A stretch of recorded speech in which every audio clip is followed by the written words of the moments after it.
ஆண்டவராகிய இயேசு கிறிஸ்துவின் இரத்தத்தினால் மீட்கப்பட்ட தேவ ஜனமே, இந்த நல்ல பரிசுத்த ஓய்வு நாளுக்காக கர்த்தரை ஸ்தோத்திரிக்கிறேன். இந்த நாளிலேயும் தேவனுடைய வார்த்தையோடு கூட உங்களை சந்திப்பதிலே சந்தோஷம். உபாகமம் 28ஆம் அதிகாரம் 8ஆம் வசனத்தினுடைய பின்பகுதியிலே கர்த்தர் நமக்கு ஒரு வார்த்தையை பேசுகிறார். கர்த்தர் உனக்கு கொடுக்கும் தேசத்திலே உன்னை ஆசீர்வதிப்பார்.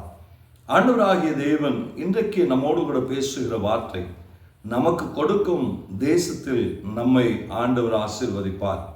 நிறைய கேள்விகளோடு கூட இந்த வார்த்தைகளை நாம் தியானிக்கலாம். காரணம், நமக்கு கொடுத்திருக்கிறதை நாம் எந்த அளவுக்கு பார்க்கிறவர்களாக இருக்கிறோம், நமக்கு கர்த்தர் கொடுத்திருக்கிற ஆசீர்வாதத்தை நம்ம எந்த அளவுக்கு பார்க்கிறவர்களாக இருக்கிறோம். அது தேசமாகட்டும், அது வீடாகட்டும், அது வாகனமாகட்டும், வேலையாகட்டும், நமக்கு கொடுத்திருக்கிற ஊழியங்களாகட்டும், நமக்கு கர்த்தர் கொடுத்திருக்கிற காரியத்தை நாம் எப்படி பார்க்கிறோம். பாருங்க, இந்த இடத்துல ஆண்டவர் சொல்லுகிறார், நான் உனக்கு கொடுக்கிற தேசத்தில் உன்னை ஆசீர்வதிப்பேன். கர்த்தர் கொடுத்திருக்கிற காரியங்களிலே நாம் ஆசீர்வதிக்கப்பட வேண்டியது ஒரு அவசியமாய் இருக்கிறது. இன்றைக்கு அநேக முறுமுறுப்புகள், அநேக காரியங்களை நாம் வேறு ஒரு பார்வையில பார்த்து கர்த்தர் கொடுத்திருக்கிற ஆசீர்வாதத்தை நாம் பயன்படுத்துவதிலே தவறுகிறவர்களாக, அதை பயன்படுத்துவதிலே நாம் விட்டு விடுகிறவர்களாக இருக்கிற ஏராளமான காரியம் உண்டு. இந்த இடத்துல ஆண்டவர் சொல்றார், இஸ்ரவேல் ஜனங்களை பார்த்து ஆசீர்வாதங்களிலே சொல்லுகிறார்.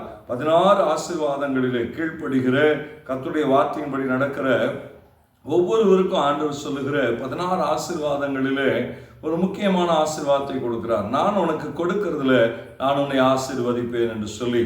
ஆம், நமக்கு கொடுத்திருக்கிற எல்லாவற்றிலேயும் கர்த்தருடைய ஆசீர்வாதம் பரிபூர்ணமாய் இருக்க நாம் அதை நேசிப்போம். கர்த்தர் கொடுத்திருக்கிற வேலையை, கர்த்தர் கொடுத்திருக்கிற எப்பேற்பட்ட காரியமா இருந்தாலும் அதை நாம் நேசிப்போம். காரணம், இதை கர்த்தர் நமக்கு கொடுத்திருக்கிறார். கர்த்தர் நமக்கு கொடுத்திருக்கிறதுனாலே அது நமக்கு ஆசீர்வாதமாய் அது மாறும்.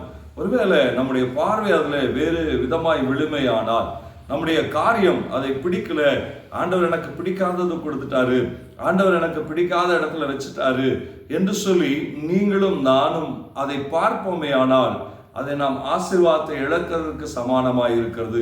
ஆகவே கர்த்தர் உங்களுக்கு எதையெல்லாம் கொடுத்திருக்கிறாரோ அதிலே கர்த்தர் உங்களை ஆசீர்வதிப்பார். உங்களுடைய பார்வை அதை நேசிக்கிற பார்வையாய் இருக்கட்டும், அதை விரும்புகிற பார்வையாய், அதிலே வாழுகிற பார்வையாய், அதை ரசித்து ருசித்து அதிலே பணியாற்றுகிற பார்வையாய் இருக்கட்டும்.